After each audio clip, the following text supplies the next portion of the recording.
করোনাকালে এসএসসি পরীক্ষা শুরুকাল স্বাস্থ্যবিধি নিশ্চিতে নানা ব্যবস্থা, সংক্ষিপ্ত পদ্ধতিতে সঠিক মূল্যায়ন সম্ভব মত শিক্ষকদের। শর্ট সিলেবাসের জন্য একটু কনফিডেন্স আছে। কালকের পরীক্ষা নিয়ে আমাদের মোটামুটি প্রিপারেশন আলহামদুলিল্লাহ আমরা নিতে পেরেছি ভালোই। আবার অসুস্থ বিএনপি চেয়ারপারসন খালেদা জিয়া, কিছুক্ষণের মধ্যেই নেওয়া হবে রাজধানীর এভার কেয়ার হাসপাতালে। প্রকাশ্য রাস্তার ছুরিকাঘাতে খুন হন গম গবেষণার সাবেক কর্মকর্তা আনোয়ার। প্রগতি সরণিতে বাস থেকে পড়ে শিশু মৃত্যুর ঘটনায় চালক হেলপার গ্রেফতার। বাস ভাড়া নৈরাজ্য বন্ধে আজও বিআরটির অভিযান। টঙ্গীতে শতবর্ষী ব্রিজের ফাটলে বিকল্প পথে চলাচলে যানজটে ভোগান্তি। কলোনি থেকে উঠছি 7টার সময় আর রাত 1টার সময় বাসায় যাই পড়ছি। সংস্কার করেনি সরকার।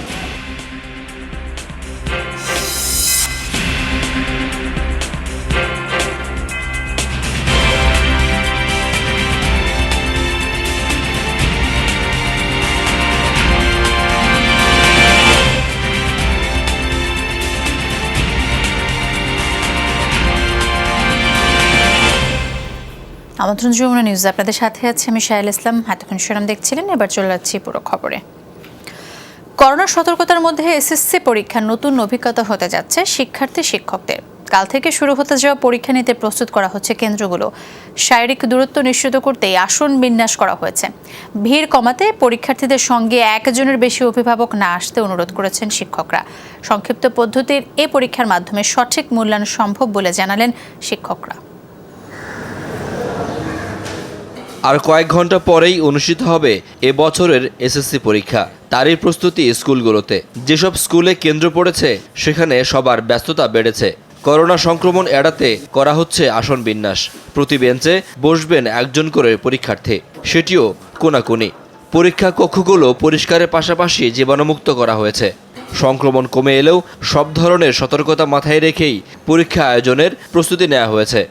এটা সম্পূর্ণ নতুন অভিজ্ঞতা। মাত্র 3টা বিষয়ের পরীক্ষা। তো এই আংশিক পরীক্ষা আমার এই প্রতিষ্ঠানে 30 বছরের চাকরি জীবনে এই প্রথম নিচ্ছি।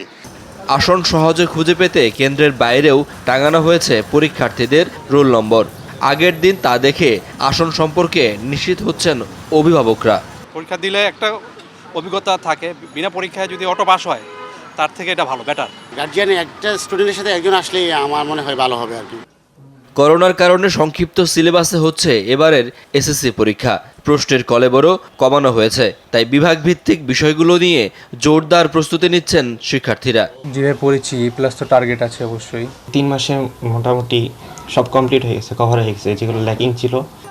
সংক্ষিপ্ত কলেবরে হলেও পরীক্ষার সিদ্ধান্তকে সাধুবাদ জানিয়েছেন শিক্ষক অভিভাবকরা। তারা বলছেন পরীক্ষার মাধ্যমে পরীক্ষার্থীরা নিজেদের প্রস্তুতি যাচাইয়ের সুযোগ পাবে। করোনার কারণে আমাদের এখানে আর বাড়তি নির্দেশনা যোগ হয়েছে যে তাদের স্বাস্থ্যবিধি যেন কোনো ক্রমে লঙ্ঘিত না হয়। এখন পরীক্ষাটা হচ্ছে, এজন্য আমি এবং আমার মনে হয় সমস্ত গার্ডিয়ানরাই খুশি। রবিবার থেকে শুরু হয়ে 23 নভেম্বর পর্যন্ত চলবে এবারের এসএসসি পরীক্ষা। Shakil Hasan, Jamuna news, Dhaka. BNP chairperson Khaleda জিয়াকে স্বাস্থ্য পরীক্ষার জন্য এভার কেয়ার হাসপাতালে নেওয়া হবে। গুলশানে খালেদা জিয়ার বাসভবনের সামনে আছেন আমাদের সহকর্মী শরীফুল ইসলাম খান। সরাসরি যেতে চাই তার কাছে। শরীফ, বিএনপি চেয়ারপারসনকে কখন হাসপাতালে নেওয়া হবে, কি ধরনের স্বাস্থ্য পরীক্ষা করা হবে সে ব্যাপারে কিছু জানতে পেরেছেন কি আপনি?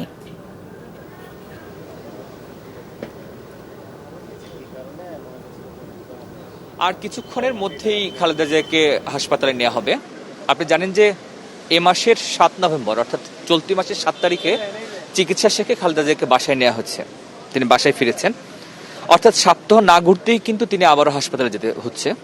গত কয়েকদিন অর্থাৎ 2-3 দিনের মধ্যে খালেদা জিয়া কিছুটা অসুস্থতা অনুভব করেন।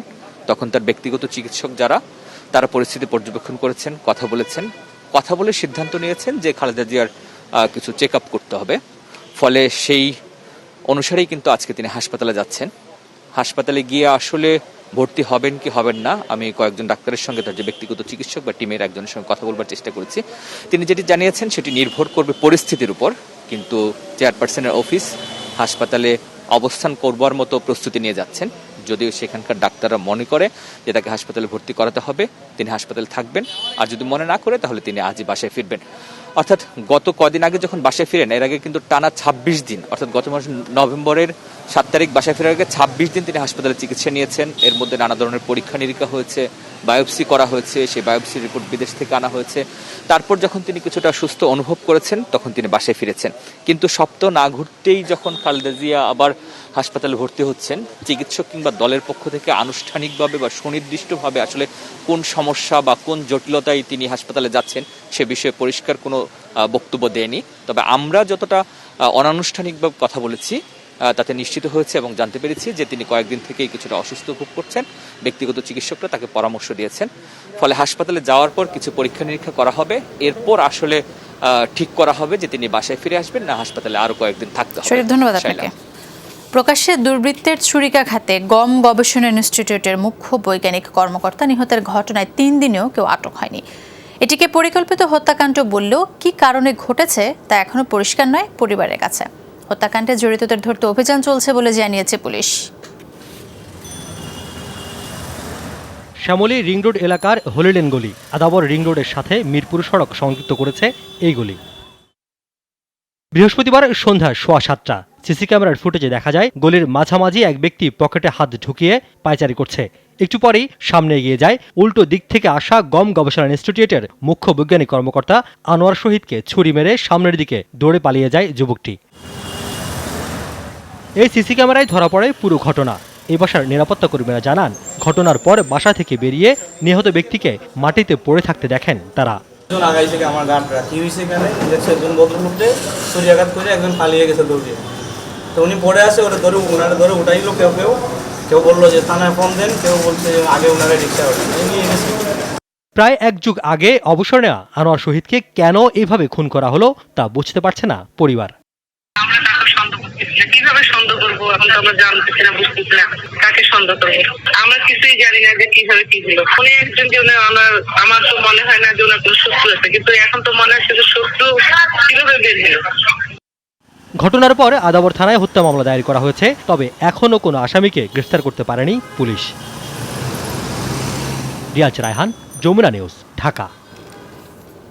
অতিরিক্ত গতিতে বাস চলা অবস্থায় শিশু মরিয়মকে বাস থেকে নামিয়ে দেবার সময় মর্মান্তিকভাবে মৃত্যু হয় তার। এই ঘটনায় রায়দা বাসের চালক এবং হেলপারকে গ্রেফতার করেছে র্যাব। ব্রিফিংয়ে র্যাব মুখপাত্র জানায়, চলতি পথে যাত্রীদের কাছে সাহায্য নিয়ে চলত শিশু মরিয়মের জীবন। মঙ্গলবার সকালে প্রগতি সরণিতে সাহায্য সংগ্রহের জন্য রায়দা পরিবহনের একটি বাসে ওঠে মরিয়ম। এ সময় বাসের হেলপার তাকে নেমে যেতে বলে। প্রাথমিকভাবে চালক বাসের গতি কমালেও মরিয়ম নামার সময় গতি বাড়িয়ে দেন চালক রাজু। ফলে বাস থেকে পড়ে আঘাত পেয়ে মৃত্যু হয় মরিয়মের। এই ঘটনায় বাসটিও জব্দ করা হয়।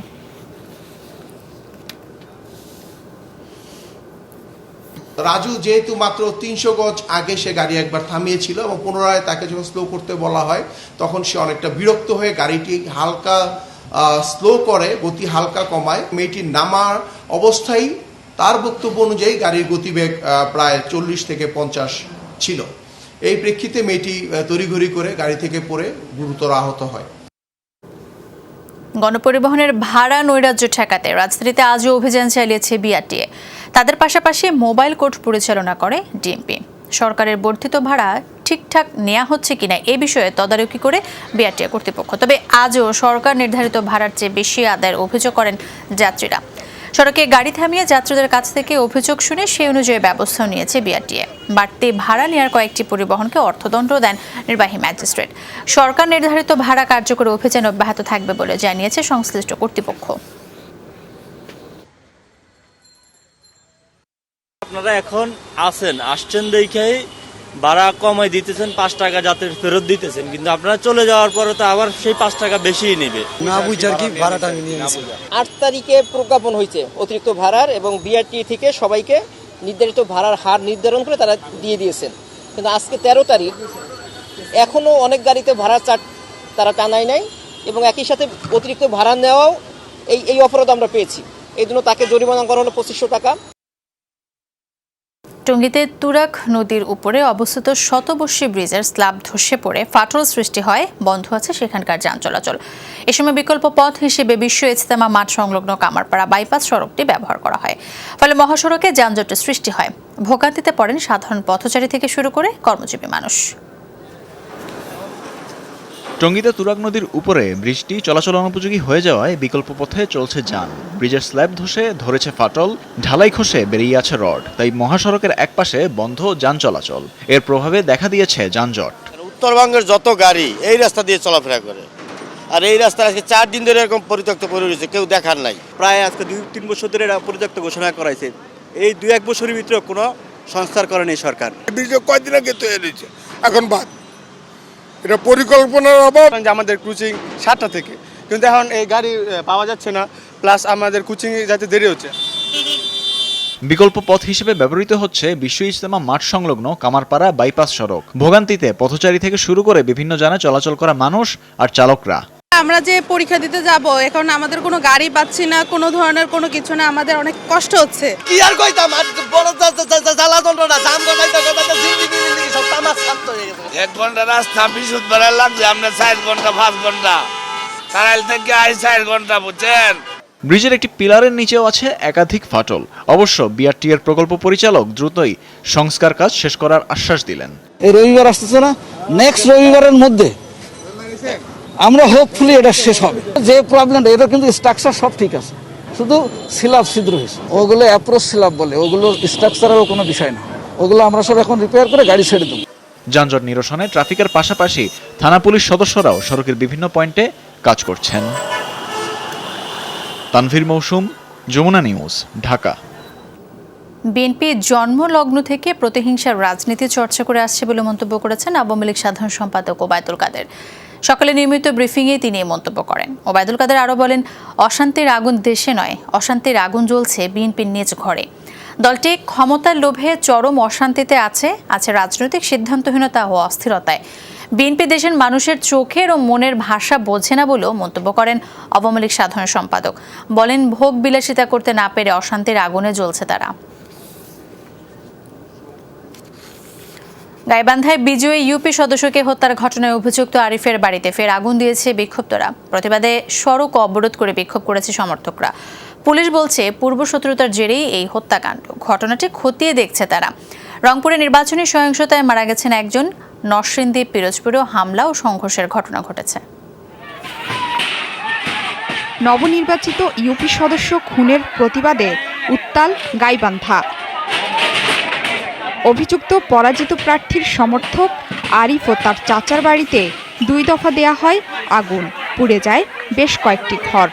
জনগণ বিক্ষুব্ধ, কারণ খুবই জনপ্রিয় নেতা ছিল, জনপ্রিয় মেম্বার ছিল এবং জনপ্রিয় শিক্ষক ছিল। তারা সংশ্লিষ্ট তদন্ত সাপেক্ষে অতি দ্রুত তার বিচার করা হোক। হত্যার প্রতিবাদে লক্ষ্মীপুর বাজার এলাকায় অবস্থান নেয় আন্দোলনকারীরা। সড়কে গাছের গুঁড়ি আর টায়ারে আগুন জ্বালিয়ে চলে বিক্ষোভ। অভিযুক্তের সহযোগী সন্দেহেই একজনকে মারধর করা হয়, সাথে ভাঙচুর।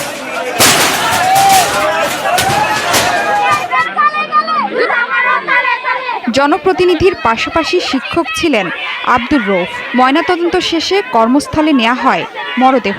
শিক্ষক হত্যার বিচার দাবিতে মানববন্ধন করে শিক্ষার্থীরাও। ভালো মানুষ ছিল, উনি আমাদেরকে শিক্ষা দিয়েছে, গ্রেফতার না করলে আমরা আরো বড় সরো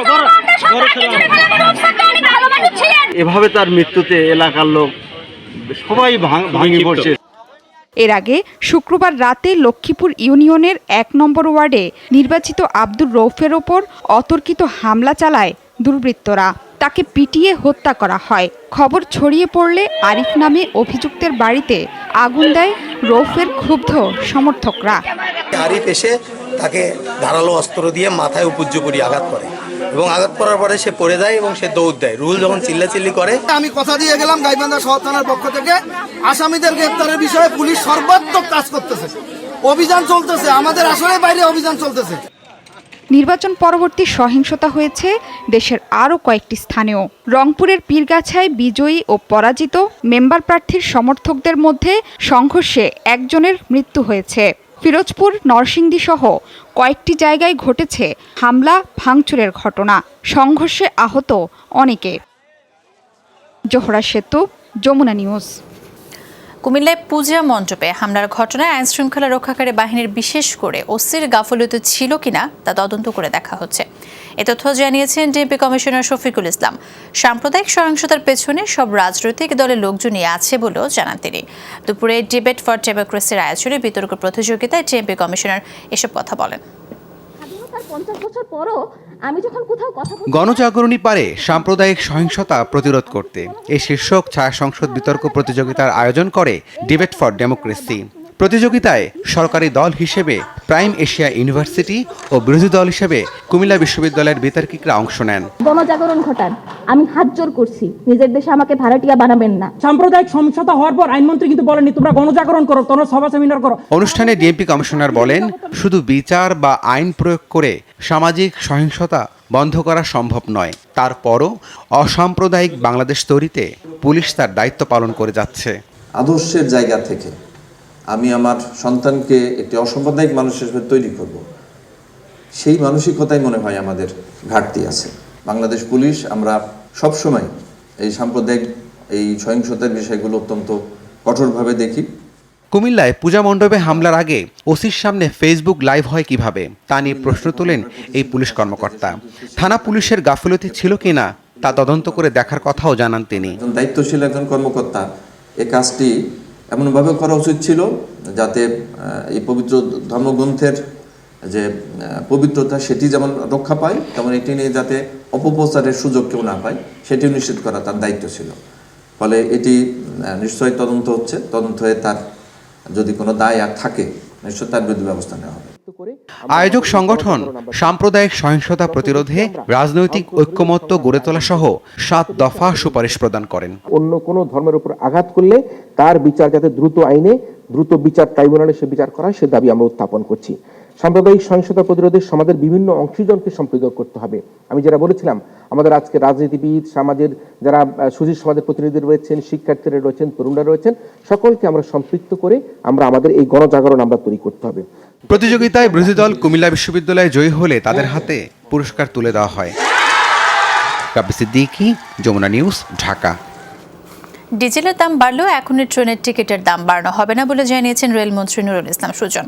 সকালে কমলাপুরে দীর্ঘদিন বন্ধ থাকা ব্রাহ্মণবাড়িয়া স্টেশনের স্টপেজ পুনরায় চালু করা উপলক্ষে জয়ন্তিকা ট্রেন পরিদর্শন করেন মন্ত্রী। এ সময় তিনি বলেন, সরকার যেহেতু ভর্তুকি দিচ্ছে তাই এখন টিকিটের দাম বাড়ানো হচ্ছে না। রেলের ঢিল ছোড়া বন্ধে উদ্যোগ নেওয়া হয়েছে বলেও জানান নুরুল ইসলাম। দর্শক, এই ছিল যমুনা নিউজ।